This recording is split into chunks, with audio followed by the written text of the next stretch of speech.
Patrite medzi ľudí, ktorí majú už cez 50 rokov, máte deti v dospelom veku a pravdepodobne máte splnené viaceré ciele a vybudovaný nejaký kapitál? Možno sa v tomto veku budete v blízkej dobe zamýšľať nad výškou vášho dôchodku. Ako iste viete, ak človek odíde do dôchodku na Slovensku, väčšine ľuďom sa zníži životná úroveň v dôsledku poklesu príjmu. Preto viacerí ľudia po 50-ke majú obavy, či ich dôchodok bude stačiť na dôstojný život. Práve v tomto veku už by ste sa mali zamýšľať nad vhodnou stratégiou. Možno sa zamýšľate nad otázkou, že na čo vôbec vymýšľať nejaké stratégie. Je to dôležité najmä z toho dôvodu, že na vaše peniaze vplýva inflácia, pretože ak už máte v tomto veku vybudovaný nejaký kapitál, potrebujete ho aj zhodnocovať minimálne na úrovni inflácie, aby ste si zachovali kúpnu silu vašich peňazí. V druhom rade je to nadstavenie rastu vášho majetku, pretože existujú stratégie, kde si nemusíte míňať vlastné peniaze, ale môžete napríklad žiť z výnosov z vašich investícií. A práve v dnešnom videu vám ukážem 3 spôsoby, ako si nastaviť investičnú stratégiu po 50-ke, ktorá vám môže výrazne dopomôcť k vášmu štátnemu dôchodku. Či už chcete čerpať peniaze iba pre seba,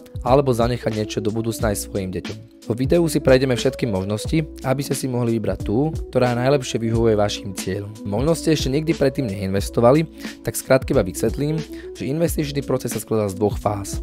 V prvej fáze kumulujeme dlhé roky majetok a v druhej fáze majetok čerpáme. V tej prvej kumulovacej fáze využívame agresívnejšie investičné stratégie s vysokým zastúpením akciových investícií. Logicky, čím máme pred sebou dlhší investičný horizont, tým využívame agresívnejšie stratégie, pretože máme dlhší čas a potenciál vybudovať dostatočne veľký majetok a sme dočasne ochotní akceptovať aj výraznejšie prepady. Tá druhá fáza je už konzervatívnejšia, kde je portfólio zložené napríklad z dividendových fondov, dlhopisov alebo peňažných fondov.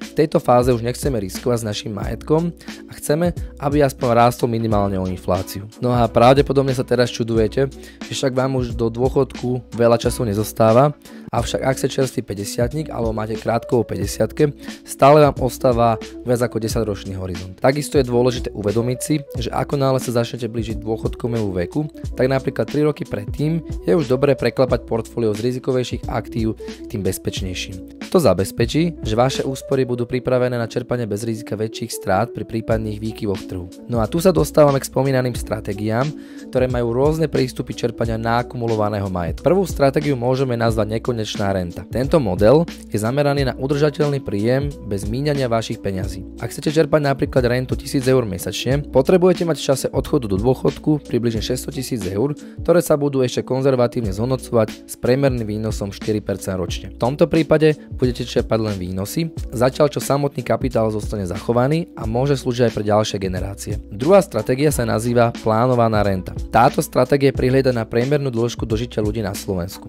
U mužov je to v priemere okolo 75 rokov a u žien 80 rokov. Ak vašim cieľom nie je ponechať kapitál budúcim generáciám, ale užívať si ho počas konkrétneho obdobia, ide o tzv. Plánovanú rentu, ktorú môžete začať čerpať napríklad pri odchode do dôchodku vo veku 64 rokov do približne 80 rokov. Samozrejme ide o vašu súkromnú rentu, ktorá nie je podmienená vekom. Ide len o príklad. Preto ak by ste chceli mať v tomto veku rentu napríklad 1000 eur mesačne, budete potrebovať kapitál vo výške 165 000 eur, ktorý sa počas tohto obdobia bude naďalej konzervatívne zhodnocovať približne 4% ročne. Tretiu stratégiu by sme mohli nazvať plánovaná renta do 100 rokov. Pokiaľ by ste sa obávali, že renta do 80 rokov by sa mohla vyčerpať, existuje tzv. Kombinovaný prístup. Táto renta by však vydržala do 100 rokov. No a na to bude potrebné naakumulovať približne kapitál 320 000 eur, ktorý sa bude konzervatívne zhodnocovať na úrovni napríklad 4% ročne. Tento typ renty vám poskytne pravidelný príjem na dlhšie obdobie a zohľadňuje možnosť dlhšej životnosti, čím sa vytvorí bezpečný vankúš na pokrytie vašich finančných potrieb v neskorom veku. Mimochodom, výpočet 1000 eurovej renty bol už po odpočítaní inflácie. Ak by ste chceli pomôcť vytvorením konkrétneho plánu dôchodkovej renty a nastaviť portfólio presne na mieru, neváhajte ma kontaktovať prostredníctvom formulára, ktorý nájdete v popise videa, alebo mi napíšte na e-mail.